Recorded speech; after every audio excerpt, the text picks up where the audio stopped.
Merhaba arkadaşlar. Bu videoda sizlere yaklaşık 3 hafta önce kurmuş olduğum karpuz turşularının ne durumda olduğunu göstereceğim. Olup olmadığına göre buzdolabına alma veya bekletme kararı alacağım. Ve suyunda bir azalma varsa onu ilave edeceğim.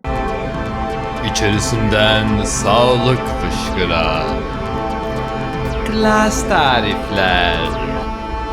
Yeterli ve dengeli beylerin adresi, bilinçli ve donanımlı kadınların merkezi. Onat Oktaş TV. Evet, buna hem kapsül de ilave etmiştim. Probiyotik büyük olan kavanozum. Önce buna bakacağım. Suyu net azalmış. Üzerine bir çay bardağı suya bir çay kaşığı tuz oranıyla hazırlamış olduğum tuzlu suyu ilave ediyorum. Çünkü suyu azalmış. Denk de geldi. Bir tane daha tadına bakacağım.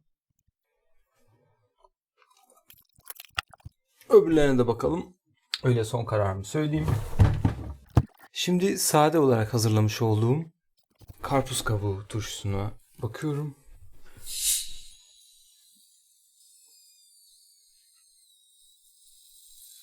Evet. Gaz var.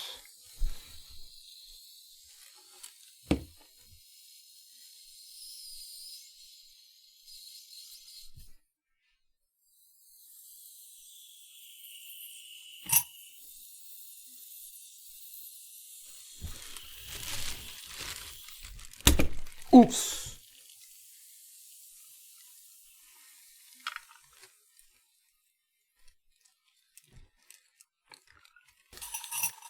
Bu kadar şiddetli bir köpürme beklemiyordum.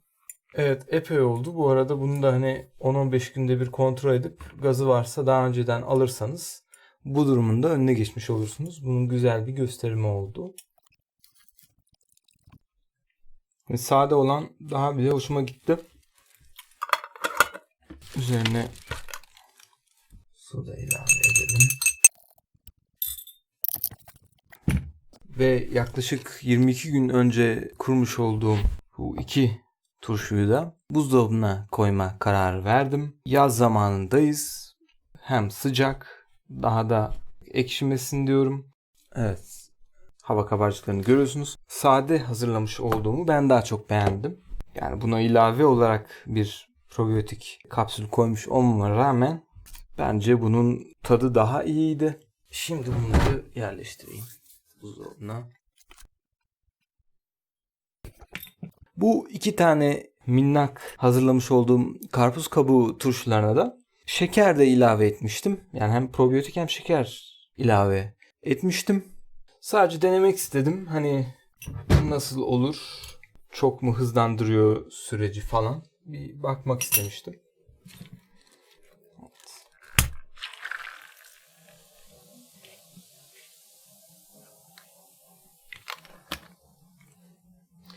Ben bu videolarda size ne yapılmaması gerektiğini de göstermek durumundayım. Tembellik etmemeniz gerekiyor. Kontrollerinizi aksatmayın. Sonra bu tarz bir durumda karşı karşıya kalabilirsiniz. Evet.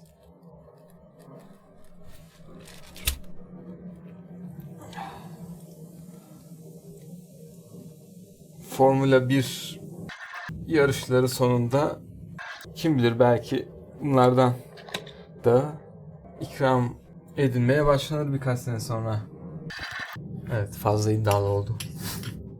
Ama belli olmaz bu işler. Evet, yani aynısı aslında ama hani buradan da bir bakacağım. Bunlar daha ekşitilmez. Hani kendine has bir şey olmuş bu da. İlk defa ben de şeker denedim.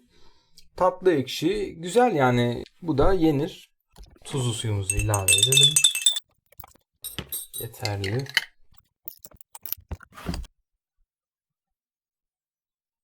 Evet. Karpuz kabuğu turşularının da nasıl hazırlandığını sizlere göstermiş olduğum farklı varyasyonlarla. Benim favorim sade olan, yani aslında sizin de işinize gelecek olan bir şeye gerek yok ilave olarak.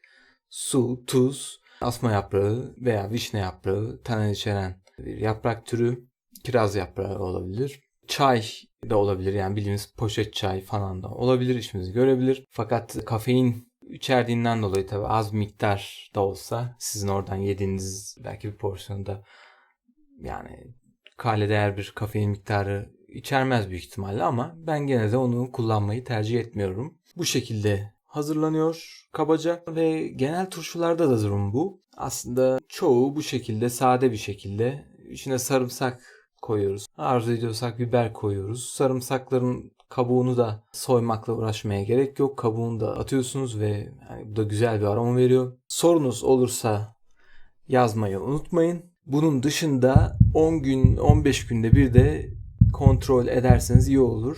Önden hafif kapağını açıp gazını giderirsiniz. Bu şekilde görmüş olduğunuz patlamaları da önlemiş olursunuz. Ama benim gibi eğer unutursanız veya yoğunluk sebebiyle boş verirseniz de kendinizi kahretmeyin. Bir kere patlar, suyunu ilave edersiniz ve genel hatlarıyla bu şekilde oluyor. Bir sonraki videoda görüşmek üzere. Hoşça kalın.